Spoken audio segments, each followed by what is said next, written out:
Welcome back to the channel, hosers. Exciting times. Look at this. Just got a new gun today. I'm getting ready to do this video, and what do we got? We've got 99 subscribers. Wow, look at that. In what, not even 3 months. Started on Good Friday, so April. So you know, we're making good progress. Guys, hit that subscribe button. I've got like 19,000 views on my videos, and 96% of the views are coming from people who aren't subscribed. Really helps a lot because it boosts the views and recommendations up. So if you could do me a favor, hit that. You won't be disappointed. I'm usually reviewing once or twice a week, and I've got pretty good penis jokes, some vagina jokes. You know, so I mean, come for the jokes. In fact, watch this. I'll get my wife. Han!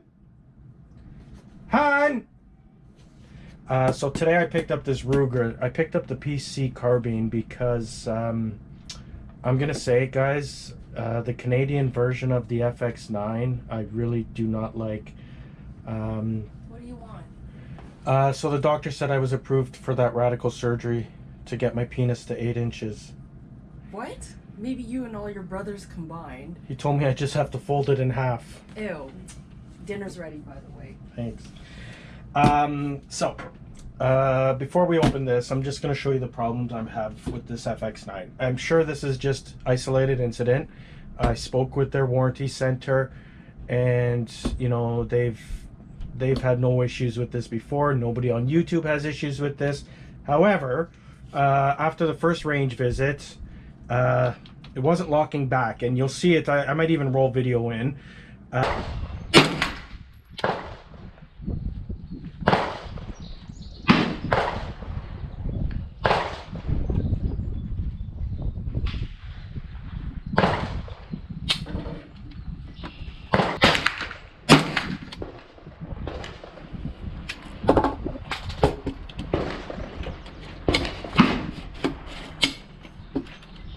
Wasn't locking back on the last bolt. The bolt wasn't staying back on the last round.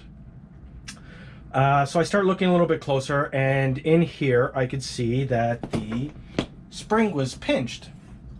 So here's a spring, and it was just ever so slightly pinched. Okay, no big deal. I called them up. They said, you know, I could send it into them. I have to pay to send it to them. What I did was I ordered the spring myself. Okay, so I have to pay $8 for the spring. No big deal, but I have to wait. I was a little disappointed in one that's, you know, a brand new rifle. I couldn't even get through one range visit without having issues. Two, when I called help for the warranty, the American Warranty Center basically said, you know, they sent me a video and said, you know, you could try this, otherwise send it in. No other offer of assistance. When I call Vortex and I tell them I stripped screws, they immediately sent me new screws courier. I've had the same with MDT. I've had the same with Bushnell. You know, it's a little thing like that. You know, if you say you have a rock solid warranty, it should be, you know, send me a spring rather than me having to pay to send this rifle back. You know, right now with Canada Post, if I send this back to Winnipeg, I'm going to be without this rifle for at least 5-6 weeks by the time Wolverine looks at it and gets it back to me. So it's a little frustrating. That being said, you know, I've had 4 ARs, over 10,000 rounds. Never once had an issue with a spring pinching. So maybe this is just a, you know, a bad one. But my opinion of a gun that's supposed to be an AR platform is it should run. Springs shouldn't pinch, especially when I've never had that happen before on any other AR platform. So a little frustrating. And then the other thing too is, and I'm not going to say anything, but one person I dealt with from the warranty center told me that it's because I'm using Glock mags. They assured me before the spring was diagnosed, they assured me it was because I was using Glock mags and not the cheap mag that this comes with. Which is funny because this gun is billed as, you know, being accepting of Glock magazines, and then they say it doesn't run on Glock magazines.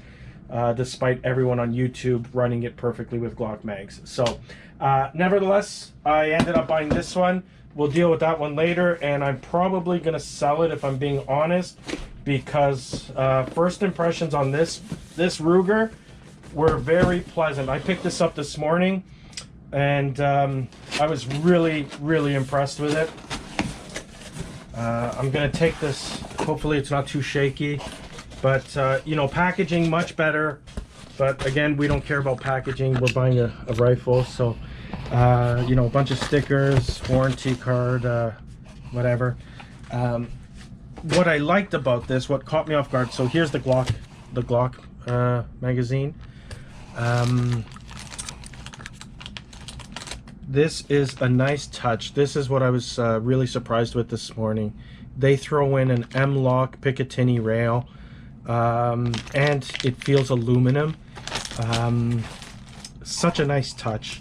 Crappy SR magazine, a little stubby. I'm probably gonna, well, not probably, I will put the Glock adapter in at some point, but you know, just a little touch like that. This gun, I will say I overpaid. Both guns, actually. It was the difference of pre-ordering and waiting, or paying 50 to 75 bucks. I believe 75 bucks more for this one, and I got it today rather than waiting for a pre-order that, you know, who knows when it's gonna come. So same thing with the oops, sorry guys. Same thing with the FX-9. I overpaid by about 50 bucks on that one, so not too bad, because I had to have it right away. And you know, such is the case when you're impatient and you have good credit. I definitely don't have money, but I have good credit. So here it is. Ugly as sin. You know, I'd make a comment about, you know, it looking like some bloated girlfriend that I used to have, but I've only ever been with one girl, and that's my wife.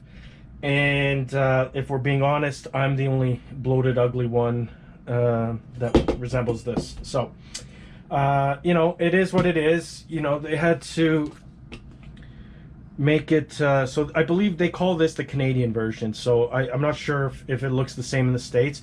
The pictures on the site show the barrel cut off right at the M-Lok, and the only thing sticking out is the threaded barrel.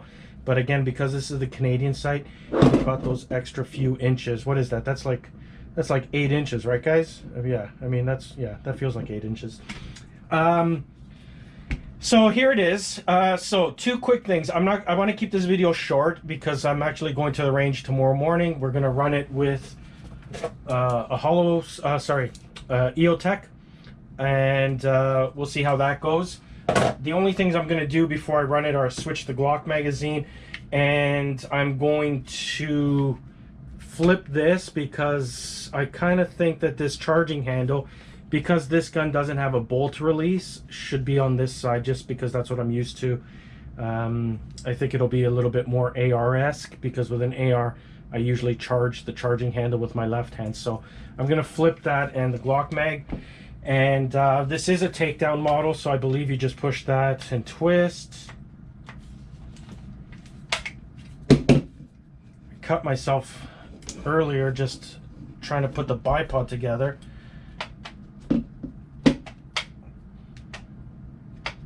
What the? Oh, the bolt's got to be back. That's right. Sorry, guys. My bad. The bolt has to be back. So that was my mistake. So the irony of this whole situation here. So here you go. It's a takedown model. You know, looks good. Comes lubed up. This truly looks like it's just, you know, ready to go right out the box. It's wet, lubed, set up. So I think we're good to go tomorrow. I'm not going to do anything to it other than change the magazine so I could use my Glock mags. So I guess three quick things I'm gonna say. The FX-9 is billed as an AR replacement, right? So they say, you know, it's good because you can use AR stocks, AR pistol grips, AR trigger, buffer tube, and what have you. Okay. My experience so far with this, again, aside from the faulty spring, is one, it recommends you don't change the trigger because it says you could have problems. So that's the first strike. Second strike, this pistol grip doesn't allow you to use the mag pull because I have a mag pull that has a bit of a beaver tail like this, and it won't go in. So I'm stuck with the stock grip. And then on top of that, not a big deal, but this is a mil-spec tube, so it will only accept mil-spec stocks. So this one's built as a perfect AR replacement, but you know, it fails on the 3 things that you would change.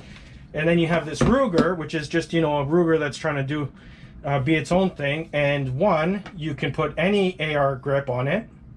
2, this, believe it or not, is actually this is similar to the SIG stock, where this will accept commercial or mil-spec. So that's a nice touch right there. And the trigger, I mean, they sell aftermarket triggers, but it is what it is. It's fine. You know, I haven't tested it yet, but just, you know, from the dry firing that I've done, it seems pretty good. So actually, I'm going to change that anyways. So, you know, it's not bad. So the only thing that I'm not liking about this right off the bat, and hopefully, I mean, I'll learn to, it should really only make a difference when cleaning, or I mean, I don't know, is the bolt. It doesn't have a bolt release. It has this little tiny bolt stop back here.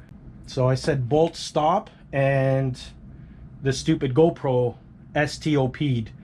So it doesn't have a bolt right there. You kind of have to, you know, push this up. I don't know if you could see, kind of like the 1022, and you know, it's a pain in the ass. But that being said, you know, when you're gonna shoot, you put your magazine in and just charge the handle like you would an AR.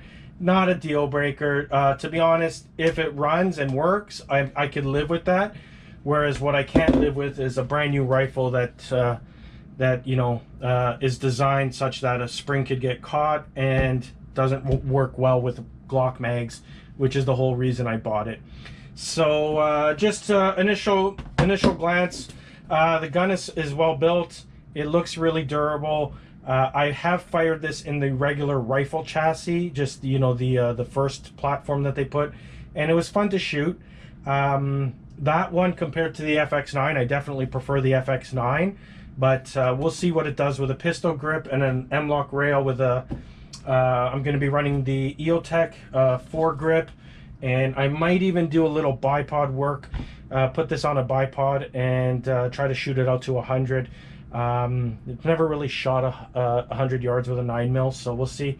I don't know what to expect as far as accuracy goes with just 115 grain 9mm, but you know, I'm there, so I'll try it.